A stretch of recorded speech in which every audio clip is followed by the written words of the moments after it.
The House of Representatives waiting to see if the Senate signs off on President Trump's sweeping tax and cut and spending bill. Joining us right now with where things stand at the moment is Ways and Means Committee Chairman Jason Smith. And Chairman, thank you for being with us today.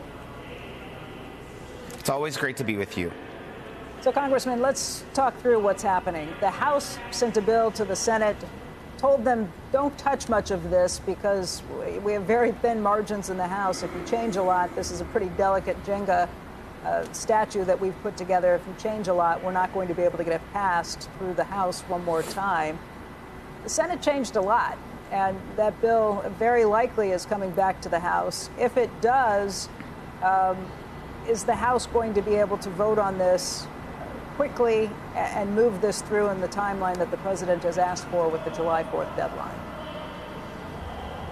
First, I would say, Becky, that from the tax provisions within the One Big Beautiful Bill, of the 103 different tax provision, 85% of it is identical or just technical changes from the House product. So when it comes to the tax policy, it's very, very similar. Of course, the One Big Beautiful Bill covers a gamut of issues, and I've said all along, you have to maintain balance when you're threading the needle.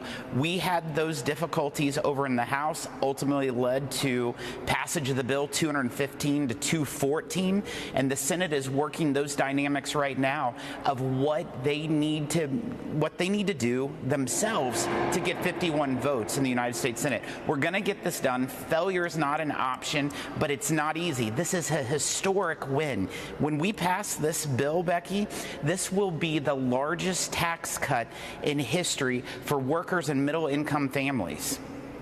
Yeah, I would, if I was a betting woman, I would say I think you will get it done. I don't know that you'll get it done by July 4th. What would you say?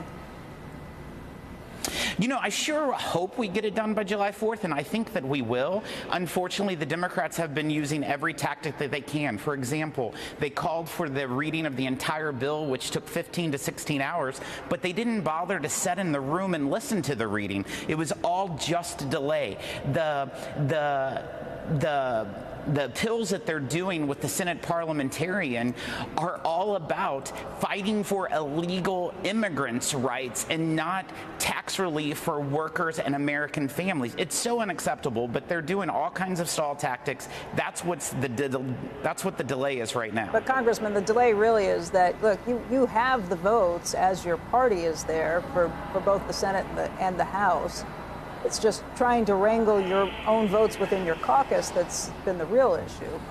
Do you have the ability to do that right now? Because we've heard about a lot of different problems from fiscal hawks, from moderates who don't want to see additional cuts to Medicare, from fiscal hawks who want to see much deeper cuts. Where does your caucus stand on this? You know, throughout this whole process, people said that we could never get this done. They said we couldn't pass the budget resolution. They said we couldn't make it a one big, beautiful bill. We not only made it one big, beautiful bill, that is the name of this bill. They said we would never pass it out of the House. We did it. Is this easy? Absolutely not. This is the largest legislative task I have ever attempted in my life, but failure is not an option. The American people cannot have a 22% tax increase. We're going to deliver this. It's not going to be easy, but it will get done. Elon Musk is now chiming in as well. We've talked earlier this morning about this. He's now backing up Thomas Massie, who had been opposed to this bill. President Trump had threatened to primary him. Elon Musk is now saying, hey, I'm going to do everything in my power not only to support him, but to go after any congressional members who ran on this idea of being fiscal hawks and now are going to vote for this bill. What does that mean in terms of the pressure it puts on any of your representatives to kind of thread that needle? Becky, it's really unfortunate to hear that because this bill is the largest cut in mandatory spending in U.S. history at $1.6 trillion. $1.6 trillion. This is more than what DOGE possibly ever cut. I don't blame Elon by any means of fighting for his companies and what's best for his companies. But in this bill, we cut $530 billion of green energy subsidies, including $200 billion electric vehicle tax subsidies. These are things that the president campaigned on, and he's following through with. It's unfortunate that you see the outcry. This should not be a surprise to anyone that the president would repeal these green new tax credits.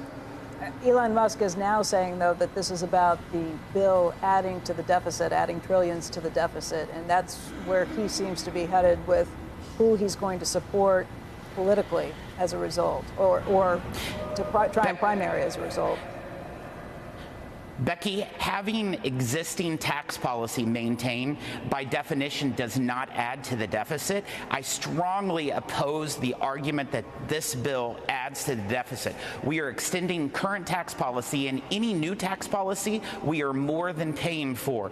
The growth that will come out of this bill will even be that much more exponential. The Council of Economic let's just stop for a second. Let's just run through the numbers, because we're talking in these headlines that maybe not everybody understands. I think what you're talking about is the CBO looking at this and saying, I think it's $3.3 trillion. It would add to the deficit by extending the tax cuts that were supposed to end at the end of this year.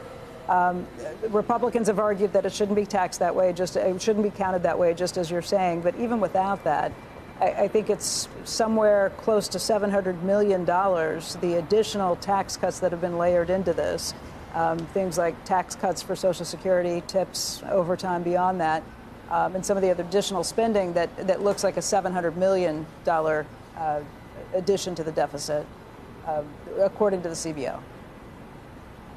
Well, CBO also said in 2017 that we were going to add $1.5 trillion to the Trump tax cuts. And when you look at their scores of what they were in 2017 and what they projected the revenues would be over the next 8 years, they were off by $1.7 trillion. The CBO has a track record of not being consistent. Look at the Inflation Reduction Act just 2 years ago. They said it would cost $282 billion, but in this bill alone, we're cutting $530 billion of the Inflation Reduction Act. It shows that their numbers are never always as accurate as they project. I am saying that the revenues that's coming into the United States over the last 50 years has averaged 17% to the GDP. Right now, under current tax policy, we stand at 17.2. It's not going to add to the deficit. I'm gonna try to help you with your argument. You may be surprised by that. But to me, the issue is a different one in terms of the math. It's a different issue in terms of the math. Either you believe the CBO, which basically has a 1.8% growth rate in its assumptions, or you believe the administration's math, which is that it's going to have a 2.8% assumption based on what took place during the previous Trump administration. That's the whole thing. And so we'll see. But that's the way to do the math, I think, rather than go through all of these other hoops. No? I think there's a lot of different ways to look at it, but what you just brought up, Andrew, if you look at the historic average over the last 50 years of GDP, it's been 2.7%. You're right. CBO scores that the growth of this bill will be 1.8. The administration saying 2.8. Just that difference alone will add $3 trillion over 10 years of new revenue. So I believe the growth rate is going to be over 3%. If you look at the tax cuts from 2017, the first 2 years following, it averaged over 3% GDP. And then COVID hit, and we know what happened there.